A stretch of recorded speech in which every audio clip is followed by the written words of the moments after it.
Clasificación B, bajo supervisión de un adulto.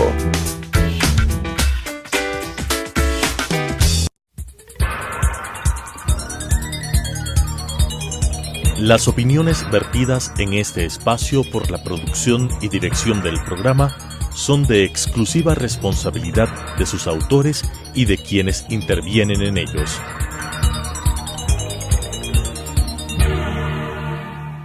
Telesucesos Canal 29 presenta Enfoques, pensamiento libre y crítico.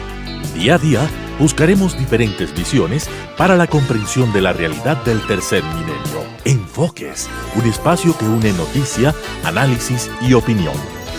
Bienvenidos. Gracias por estar con nosotros semana a semana aquí en Enfoques. El día de hoy tenemos como invitado al asambleísta Fabricio Villamar. Recordamos que eres asambleísta por Pichincha, líder del movimiento ahora, parte también de lo que ha significado los cambios y los reclamos y el transparentar la información al interior de la Asamblea Nacional. Fabricio, en los últimos días hemos visto denuncias, críticas sobre asambleístas que han contratado asesores, como quien dice, yendo a medias con sus sueldos. ¿Cómo entender lo que ha pasado en el país?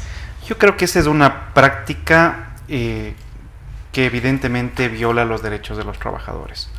Y lo que inicialmente se decía desde la presidencia de la Asamblea, que esto era simplemente un chisme de corredores, termina convirtiéndose en una realidad vergonzosa. Y en tal sentido, desde la Asamblea lo primero que se tiene que hacer es casa adentro terminar. Sí, porque si la Asamblea habla de transparencia, quiere demostrar que está cuidando y luchando contra la corrupción, que ha sido la tónica, no de la Asamblea, sino del año y medio que vivimos con los cambios de gobiernos, cambios de Asamblea, y de pronto nos encontramos con esto, que fue práctica anterior, pero es práctica actual.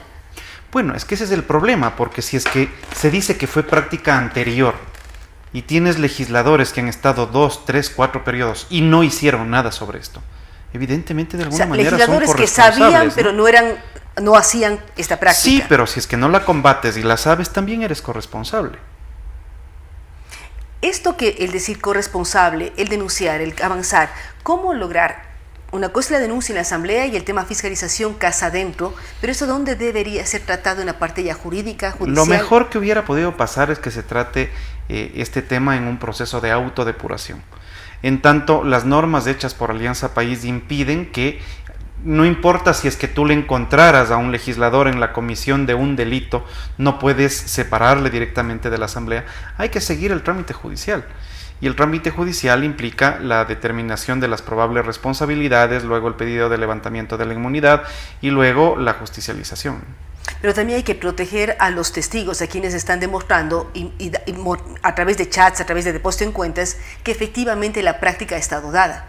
Cómo proteger a los testigos para garantizar que cuando lleguen al proceso judicial las denuncias estén sustentadas y los testigos hagan presencia. Porque hay que cambiar el concepto, porque esto de que denuncie el que tenga pruebas, que es lo que estaban planteando inicialmente, es lo que podría poner tierra encima de este problema.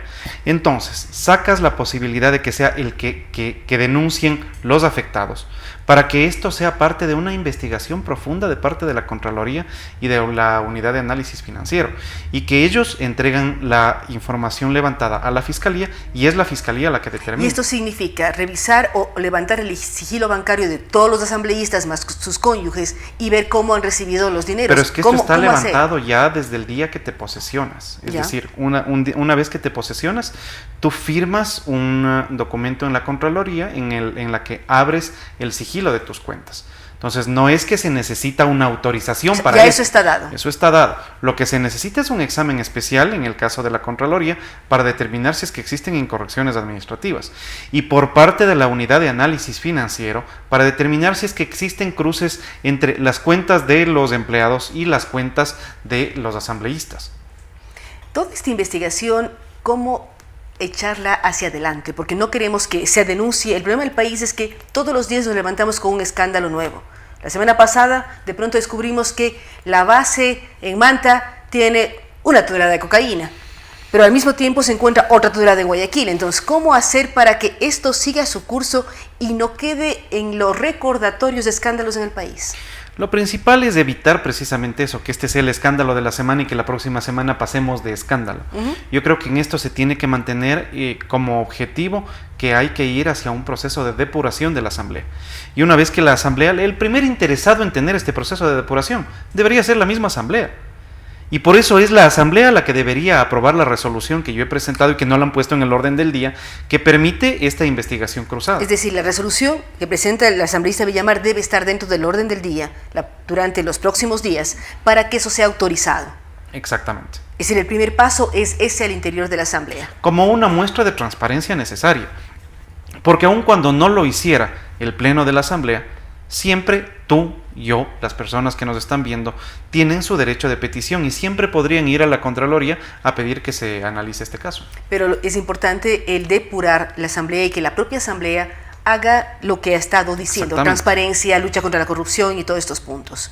Otro paso la semana pasada fue el quitar las condecoraciones a algunos personajes nacionales e internacionales. ¿Cómo evidenciar que esto es un proceso de análisis y no nuevamente los shows en los que caemos semana a semana?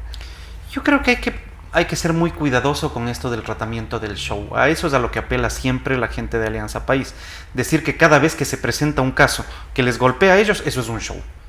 Y yo lo que creo es que es absolutamente necesario que los ecuatorianos conozcan la verdad sobre quienes estuvieron administrando este país. Entonces, la mayoría de Alianza País un día agarró y le premió a Luis Chiriboga. Luis Chiriboga está preso. La mayoría de Alianza País un día le entregó una condecoración a la señora Cristina Fernández de Kirchner. La señora Fernández de Kirchner tiene una investigación gravísima por altos casos de corrupción en donde a su hija, que jamás ha trabajado, le encuentran millones de dólares en sus cuentas. Y lo mismo pasa en el caso de la señora. Y lo mismo ha sucedido en el caso de Carlos Polit, por ejemplo. La Asamblea le condecora a Carlos Polit. La famosa Asamblea. Y, sí, siempre estaba liderada por la señora Rivadeneira. Sí, y le condecoran a Carlos Polit. Carlos Polit está prófugo, está viviendo en los Estados Unidos, fue destituido por la Asamblea. ¿Cómo puedes mantener una condecoración así? Y sin embargo, en el momento en que se votaba, los correístas se salieron, cuando esto se cae de evidente que requería una revisión, ¿no? Pero todos los que están en el seno de la Asamblea, que no salieron para no votar, todos votaron a favor de quitar esas condecoraciones. ¿O no? ¿Qué pasó con la votación de los que estaban en la Asamblea? Todos votaron a favor de eliminar y... Excepto una persona que se abstuvo, José Serrano. Pero es interesante el mirar los procesos. Ahora, ¿cómo ir avanzando en la depuración de lo que hicieron mal, corregir y no volver a caer en errores en el futuro? Porque se requiere hacer una reforma a la Ley Orgánica de la Función Legislativa que nos permita que estos procesos, por ejemplo, de transparencia interna sean lo más expeditos y lo más transparentes. Imagínate si es que el proceso judicial para determinar los responsables de estos casos, de cobrarles a los funcionarios, ya sea porque querían meterles la mano en el bolsillo, ya sea porque utilizan el pretexto del financiamiento a las organizaciones políticas, cualquiera de las dos es evidentemente abusiva. Entonces, estos procesos tienen que ser mucho más expeditos. Mientras se demoren, resulta que quienes no tenemos nada que ver en esto y que lo estamos denunciando y lo estamos combatiendo, vamos a estar sentados con gente que va a terminar en la cárcel. Yo varias veces te he dicho en este espacio que tengo la certeza de que hay asambleístas de Alianza País que van a pasar de la curul a la cárcel. Siempre y cuando se les levante la inmunidad. Por eso ese tiene que ser uno de los compromisos de las organizaciones políticas. Aquí no cabe el espíritu de cuerpo. Aquí no cabe decir que están afectando el buen nombre de la Asamblea para proteger estos casos de corrupción. Tienen que irse los que tengan que irse.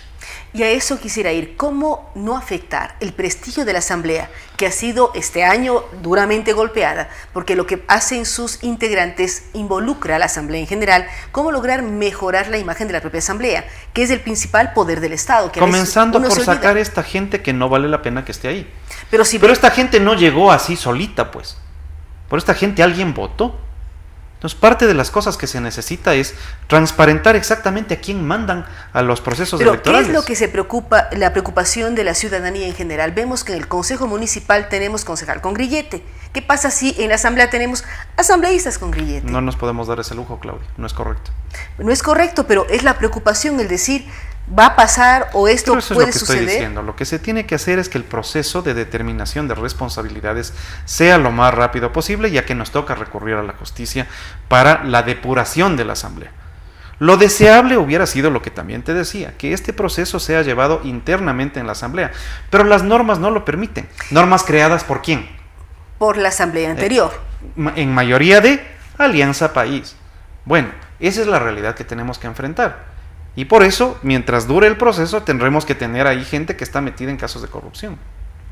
Al mismo tiempo, la gente, el pueblo y todos los demás vemos con preocupación lo que pasa, pero no es solo la Asamblea. ¿Cómo fiscalizar a otras organizaciones del Estado en donde aparentemente también hay un rol de pagos escrito, publicado, pero quienes reciben el pago, quienes reciben su salario, tienen que compartirlo, compartido con otras personas? ¿Cómo lograr depurar esa información que ha sido voz populi, pero que no se ha denunciado?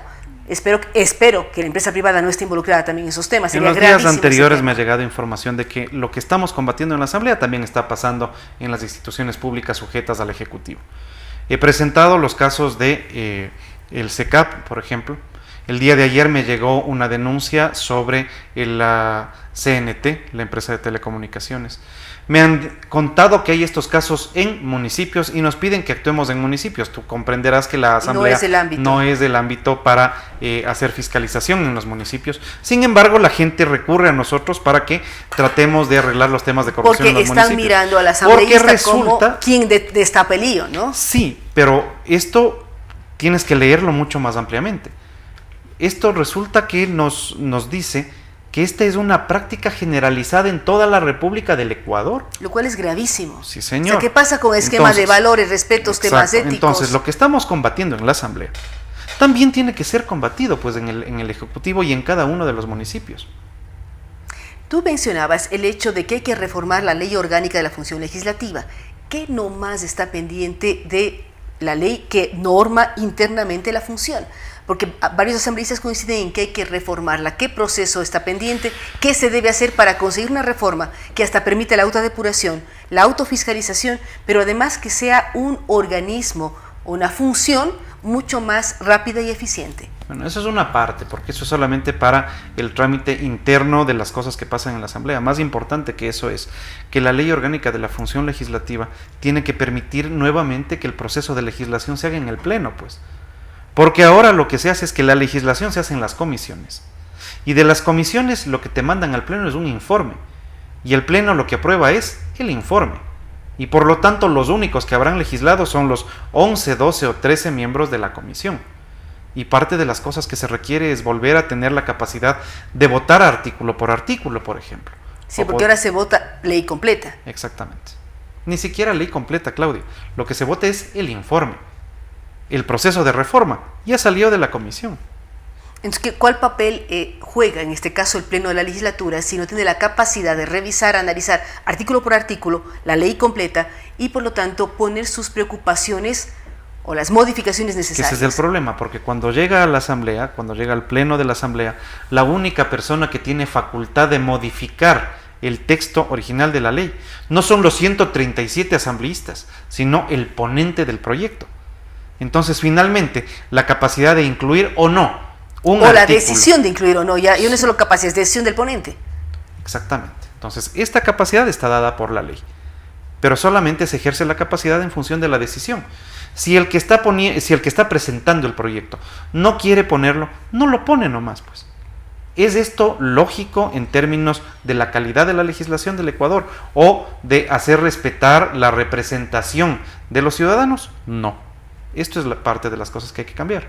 Hay que cambiar muchas cosas, pero esto de mejorar la calidad de representación y que efectivamente cada votante en cada provincia, en cada ciudad, en cada distrito, nos sintamos representados. ¿Cómo hacer esta relación legislador y sus votantes o sus mandantes? ¿Cómo lograr esto? Y cuando se aprueban leyes, se aprueban un montón de temas, lograr un diálogo permanente con quienes efectivamente van a ser los involucrados o los que van a recibir el peso de la ley en normativas económicas de cualquier tipo. Porque este es un proceso de doble vía. Si bien por una parte tú tienes que esperar que los legisladores tengan un proceso de cercanía con la gente, también requieres que la gente se involucre en los temas de la política nacional. Si es que los ciudadanos no se involucran, no defienden sus derechos, no vienen a la asamblea, por ejemplo, a preguntar qué pasó, legislador, nosotros votamos por usted y usted ha estado metido en estos casos, explíquenos. Evidentemente se pierde esta conexión que tú reclamas, ¿no?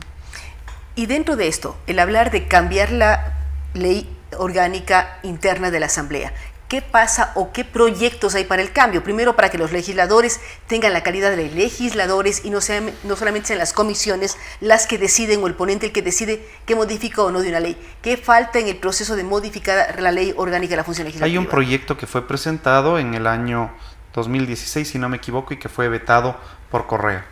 De tal manera que se puede revisar ese proyecto o se pueden incluir todos los que se han venido presentando, las adiciones que se han venido presentando en los últimos meses, ¿no? Y volviendo al tema de depuración de la Asamblea y los casos de corrupción interna, ¿cómo canalizar todas las denuncias que le están llegando al asambleísta Villamar? Pues están llegando de municipios, de gobiernos seccionales, de instituciones públicas y lógicamente de la Asamblea. ¿Qué respuesta dar a las personas que te están buscando para lograr denunciar y evidenciar los problemas? Yo tengo una protección adicional de la que tienen los ciudadanos, y es que a mí me ampara la Constitución y la ley en tener protección sobre mis votos y mis opiniones. Eso es lo que se llama la inmunidad parlamentaria. Con esa inmunidad yo sí puedo presentar los casos sin temor a la persecución que un ciudadano común podría tener. En este caso, podemos hablar de asamblea, pero ¿qué ocurre con los otros organismos, sobre todo los GATS, que ha mencionado aquí en la entrevista? En los GATS tienen que trabajar los concejales, es decir, son los consejos municipales los encargados de hacer el seguimiento y la fiscalización a las acciones que realiza cada alcalde. ¿Qué otros temas dentro de la Asamblea se están analizando y están pendientes? Hay mucha preocupación por varios sectores, temas, procesos de fiscalización, procesos de legislación, que vemos que la Asamblea a veces está bien, está a tiempo, otras veces no. Hay la famosa ley de comunicación que ha sido ya presentado un primer borrador. ¿Cómo conocer como ciudadanos procesos, en qué estado están las cosas? Bueno, los procesos de legislación de la Asamblea están publicados en la página web. Pero más allá de eso, en términos generales, para hacer un análisis global, hay una capacidad de producción de la Asamblea mayor de lo que se tenía durante la presidencia de José Serrano. Hay acuerdos legislativos para sacar adelante más o menos 43 leyes. Lo que no existe es un objetivo de país en función de sacar esa legislación. Es decir, no importa que vayas a sacar 43 proyectos, lo verdaderamente importante es proyectos ¿para qué? ¿Para que al Ecuador le vaya bien en qué? O sea, ¿nos hemos puesto de acuerdo ya en, por ejemplo, cuál es el camino económico? No. ¿Nos hemos puesto de acuerdo en cuál es el camino tributario? No. ¿Nos hemos puesto de acuerdo en el relacionamiento internacional del Ecuador? No.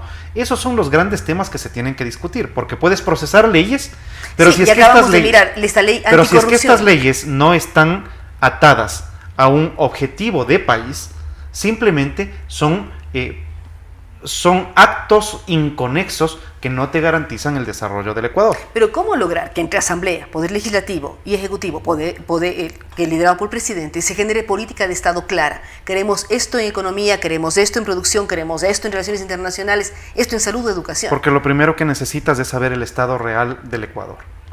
Y ha sido tan difícil conseguir la información real, por ejemplo, del estado de las cuentas del Ecuador. Porque si es que del anterior gobierno nos dejan cuentas que dicen que todo está fantástico, entonces no necesitas hacer nada en la economía. El gobierno nuevo se instala y dice la mesa no estaba servida. Entonces resulta que año y pico. Sí, eso quiere decir que la información que nos entregaron no era confiable. A eso me refiero, que cuando me decías cómo se tiene que hacer, lo primero es tener claridad de los datos entre todos. Que tú, yo y las personas que nos están viendo confiemos en que la información que nos presentan es la verdadera. Con esa información nosotros podemos preparar el camino, me explico. Si es que no tenemos confianza en la información, ¿a dónde vamos? Nuevamente, para poner el caso de la economía. Si es que todos los datos de la economía nos dicen que todo está perfecto, ¿para qué vamos a cambiar la economía? Pero si los datos reales dicen que todo está mal, ¿cómo cambiamos y cómo llegamos a un acuerdo? Exactamente. O sea, si debemos X millones, miles de millones de dólares. Ese es el punto. ¿Se sabe ya cuánto se debe? 60, 70, o sea, no hay una cifra. Entonces, si es que tú, que eres una periodista informada, me dices 60, 70 o no se sabe una cifra, resulta entonces que no se sabe una cifra. Como no se sabe cuánto se debe, pero es que ¿cuánto vas a cobrar? O sea, en el gobierno anterior decían que Ecuador era un país libre de analfabetismo. Ahora dicen, no ha sido cierto. No, hay cifras en educación, cifras en salud, cifras en economía. Eso regresa entonces a lo que te decía. Para poder planificar hacia dónde hay que llevar al Ecuador, en primer lugar tienes que saber en dónde estás. Y a partir de eso, lograr convocar a un gran acuerdo. Y en este caso, ¿cómo lograr desde la Asamblea aterrizar y saber dónde estamos? Porque por los procesos de fiscalización se logra tener alguna noción de dónde estamos. Alguna noción de dónde estamos. En todo caso, el gobierno ha dicho que se ha superado el límite de endeudamiento. Y ha pasado con la mayoría de sus asambleístas y con los de alquiler, los prestados, los que suelen conseguirse para este caso, han conseguido los votos necesarios para una reforma a la ley que le permitirá al gobierno endeudarse libremente los próximos 3 años. Te hemos dicho que nosotros no estamos de acuerdo con eso. Pero al mismo tiempo uno dice, el país tiene que seguir funcionando. Y si necesita flujo de caja, como cualquier empresa, cualquier familia, la alternativa, lamentablemente, es la deuda. Cualquier empresa y cualquier familia se va a endeudar solamente hasta donde pueda pagar.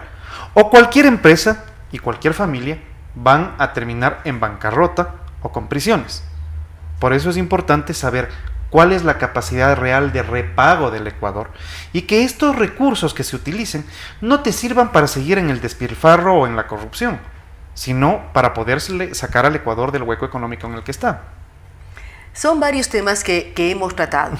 El tema de corrupción interna de la Asamblea, depuración de la Asamblea, temas de entrar a jugar la función judicial, qué pasa con el poder legislativo, cómo lograr enrumbarnos, cómo lograr aterrizar, es decir, no sabemos dónde estamos, de pronto alguien dice, asambleísta está en la mitad del mundo, pero cómo lograr saber y empezar a trabajar en equipo, al margen del color político, para lograr efectivamente aterrizar y lograr despegar a un país como el nuestro.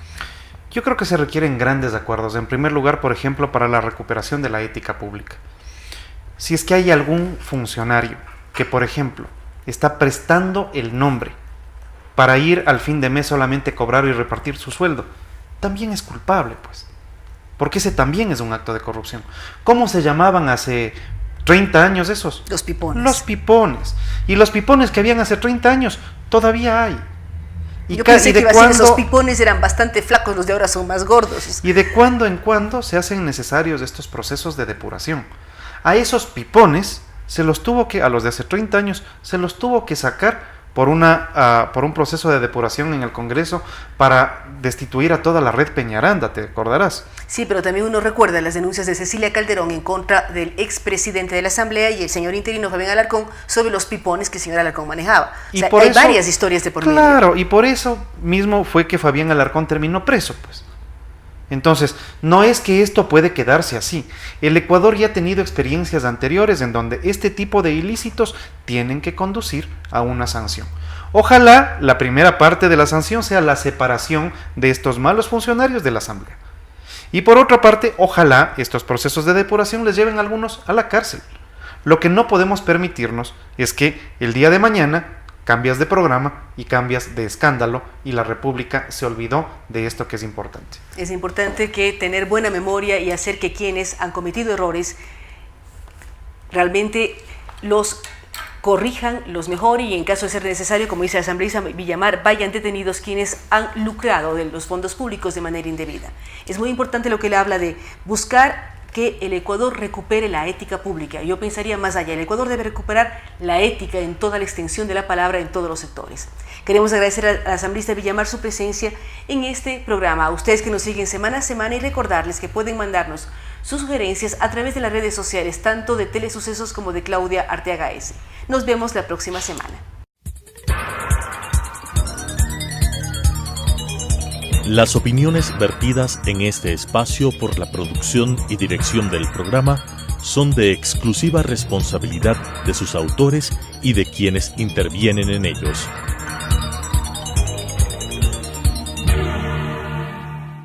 Telesucesos Canal 29 presentó Enfoques, pensamiento libre y crítico. Día a día buscaremos diferentes visiones para la comprensión de la realidad del tercer milenio. Enfoques, un espacio que une noticia, análisis y opinión.